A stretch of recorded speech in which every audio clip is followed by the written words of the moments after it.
In this episode of the Escape to Eastern Ontario podcast, we're talking to barista and Napanee entrepreneur Ashely Arnold.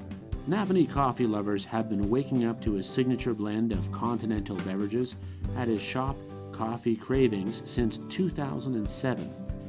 In our conversation, Ash tells us the secret of a perfect cup of coffee and how his personal business philosophy goes beyond fair trade.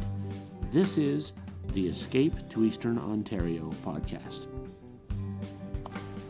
So it's my pleasure today to be sitting with Ashely Arnold at Coffee Cravings. And Ashely is a barista and the owner of the establishment. And as a coffee and caffeine enthusiast, we have a lot to talk about. Some things that I've always kind of wondered about.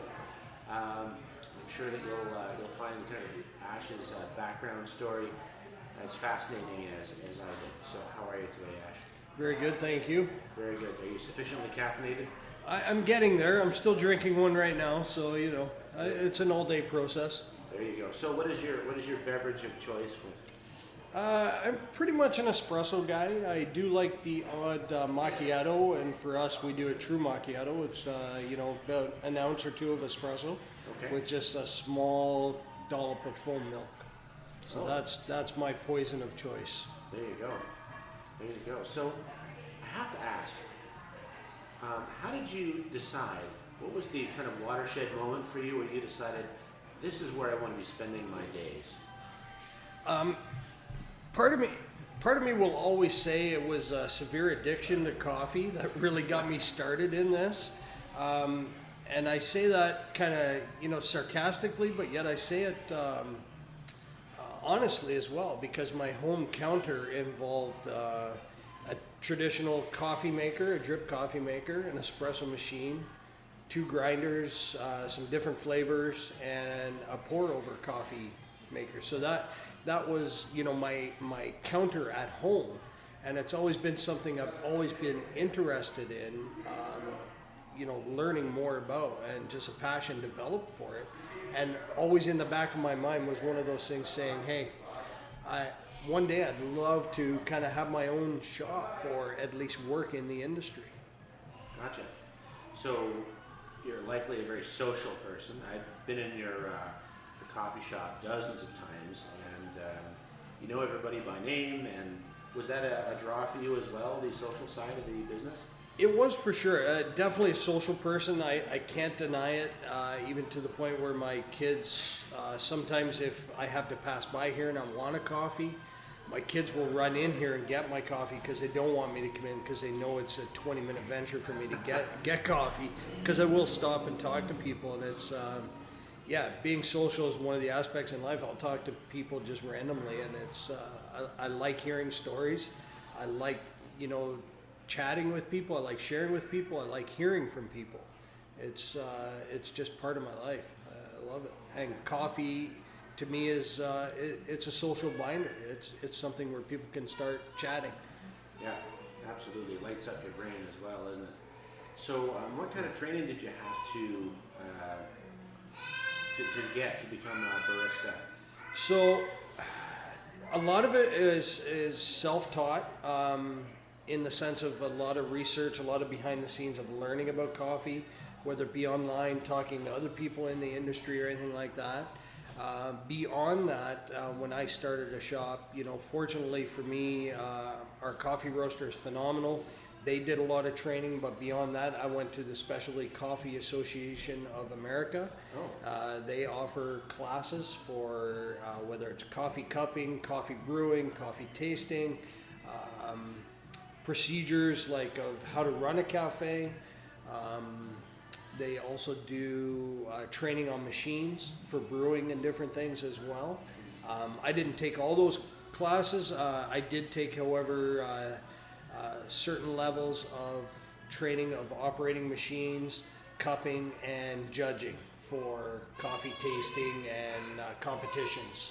So what's involved in cupping and judging? So cupping itself is the process of where you get to critique or taste, let's say taste for an easier reference of different coffees, whether it be from different roasters or wherever. So the process would involve, in a simple form, just a glass mug, Okay. hot water, coffee on top, kind of pour, you make a cup of coffee, but it's coffee grounds on hot water basically. You kind of get the aroma as the water's being poured on it. You wait for a moment or two, and then the coffee creates like a crust on top, and then you break it with the spoon, and then you absorb the aroma. Aroma is a big thing with coffee. When you grind, that's why so many people like it. When you grind your coffee first thing, you love that smell, and it's the same in the brewing process. You get a certain aroma about it when it's being made. And so when you break that crust, you get aromas, and it could be a fruity smell, it could be an earthy smell, it could be a chocolate smell, depending on how the coffee was roasted. And then, of course, comes the tasting. You have a spoon. It's kind of designed on maybe a 45-degree angle. You're holding the handle, and the spoon comes out a little bit, and you slurp it like you would a wine tasting. You do that like and the coffee then covers your entire palate, so you can get all the difference. Usually when you're doing this, there's a big chart on the wall that shows like a picture of your mouth and your tongue and the different taste profiles that you'll get. So you might get a sweet, you might get savory, you might get earthy, fruity, and it's broken down like that. And for the most part, it's, my palate isn't huge like that, in the sense of like a wine connoisseur or even a good coffee connoisseur will tell you, oh, I taste a hint of cherry with this and that. For me, it's like I taste like earth, or I taste, for me, it's a very simple profile, but I can, you get the fruit and the different things. But when you do that slurping sound, you get the full profile of it, and it's just good. I'm going to share that with my wife because she hates when I do that. That's how I get away with that at home too. New coffee. This is professional coffee drinking. That's right. Coffee and wine are the two ways you can get away with it. There you go. So there's some similarities to the way that wine and coffee are experienced and graded in their respective industries. Yeah, wine and coffee. I mean, if you're a wine connoisseur, a lot of it can be adapted to the coffee industry as well. Like, for example, one of my good customers that comes in here owns a wine, make your own wine premises. Okay. And when she sips a coffee, it's amazing how she deciphers and can taste a lot of the varieties in our different blends.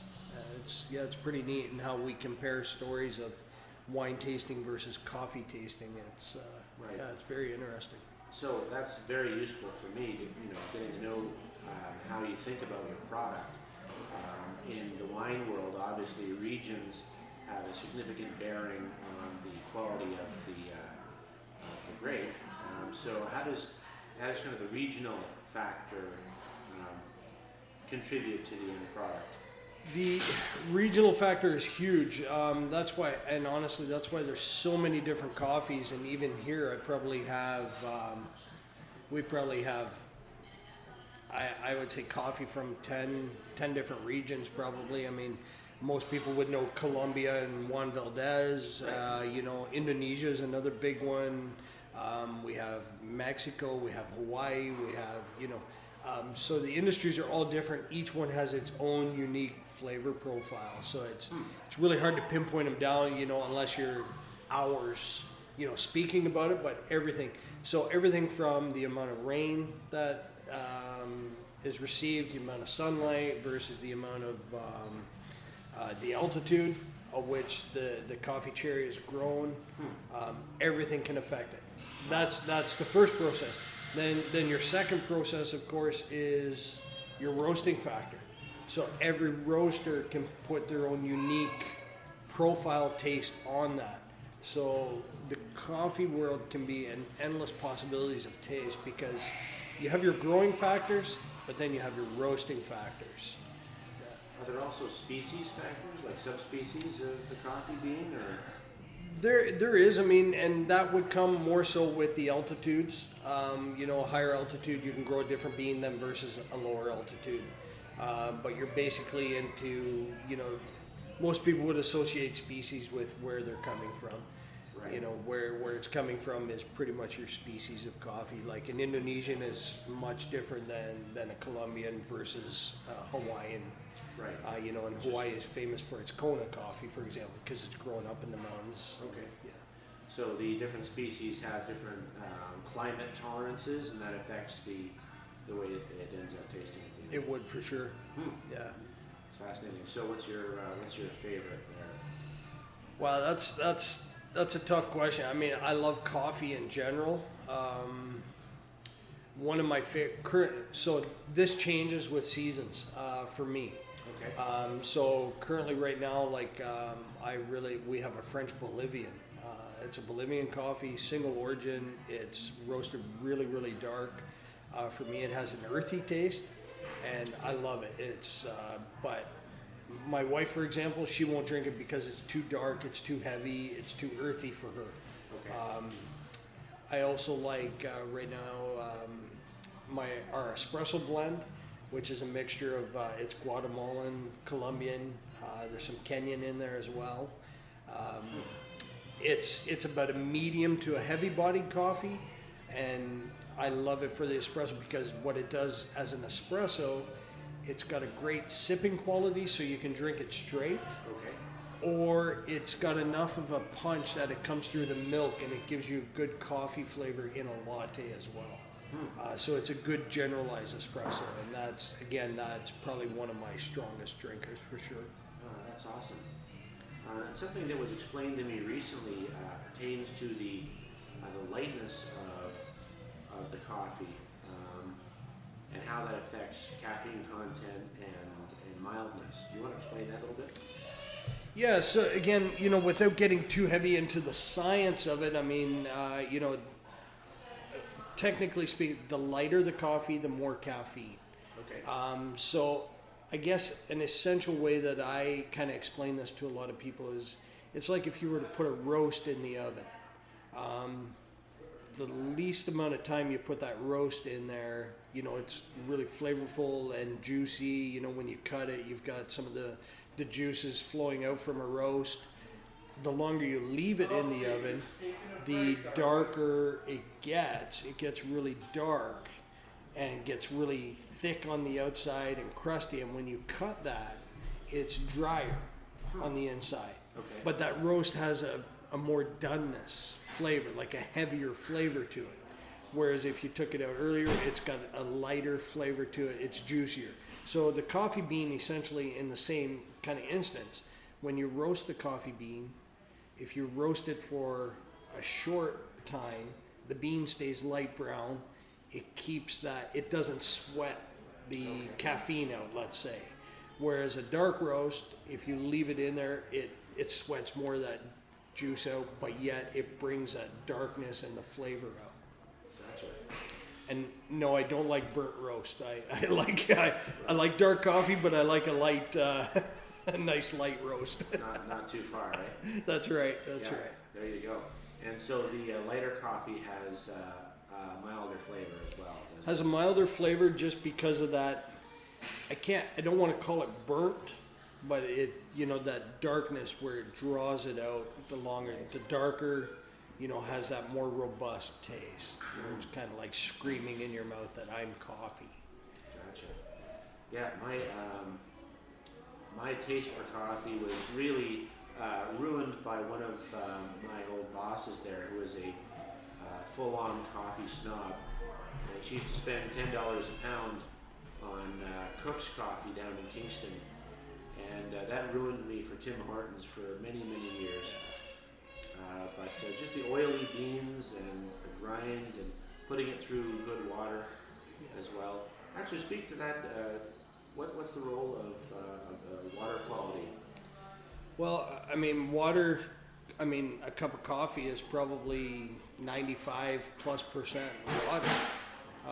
So like anything, that's a big portion. So if your water is not good, or if it's too chlorinated, or If your water is dead, your flavor is going to be flat. So there is an element of hardness and different things that we look for in the water. A lot of us will run filters on our water systems to keep it within a reasonable amount of numbers, specifically hardness and chlorine. If the water is too hard, not only it plays a lot of havoc on your machinery, but it can also change your taste profile as well. It's like, you go to brush your teeth somewhere if they have sulfur water, you take on that taste, and it's not something you're looking forward to in a cup of coffee. So it's just nice to get a nice flat water, and you just it'll bring out your, flavor profile for sure. Right. And every place is a little different. Like here versus my home, which is 2 kilometers away, 2 different profiles in the water. They just travel a little further down the pipe, and there you go. So for folks at home who are just trying to get a good cup of coffee on a Sunday morning, what might they do to make the biggest impact on the quality of coffee that they're making? So for me, I like to start people out. There's a couple ways. One, you can a lot of people now are running like UV filters, different things on their home water. If you've got a home water system, you're happy with the drinking water, your typical brewer will work fine. I try and get a lot of people to start out with French presses. What I find with a typical, let's say, a drip coffee maker that you may have purchased at a local department store is they don't brew hot enough. One of the biggest factors in brewing a good cup of coffee is hot water. Your typical $49.99 brewer just can't do it. There's a few drip coffee makers out on the market that are amazing. Bon Venita, Techniform, a few different ones like that are known to last and work well, and they brew within 2 to 3 degrees of, say, our commercial maker, but they're very pricey. So if you want to stay on the cheaper end, you can go to a French press, for example, and you can buy a really good French press, for under $50 to make a cup or 2 at a time. And then you have your kettle, and you brew some extremely hot water and pour it on the coffee grounds, and that's when your flavor gets extracted, is from the heat of the water. That's one of the best things. The second biggest issue I find when people brew their coffee at home is they don't use enough coffee in the filter itself. The rule of thumb is almost 2 tablespoons per cup of water. Most people at home will brew a teaspoon per cup of water. So that's where a big factor is. That's the first place to start, is how strong are you brewing it. And what's the role of, say, grinding beans versus buying a bag of grounds that's been done already? So the biggest thing is, of course, the best way to do anything is grind on demand, grind as soon as you need it, and then brew it right away. Lifespan is cut, probably in half if you grind your coffee and take it home. And now that's fine and dandy if you buy a pound of coffee and you get it ground here and you take it home. If you use that pound within, the week or so, you're really not going to notice a huge taste difference. You will notice some.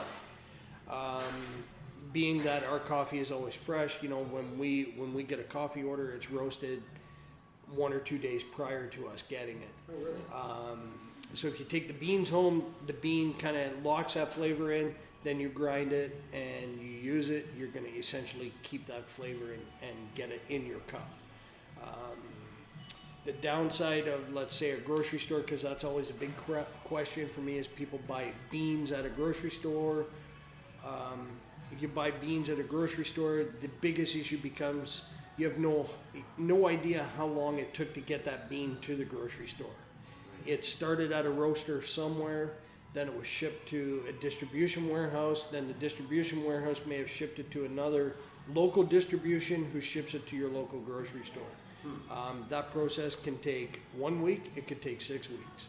So you really have no idea how old that bean is. Right. So from the time where it was a cherry to being a roasted bean ready to be ground, could be 6 weeks or longer. It could be very easily. So you're getting your beans from a supplier who's roasting them locally.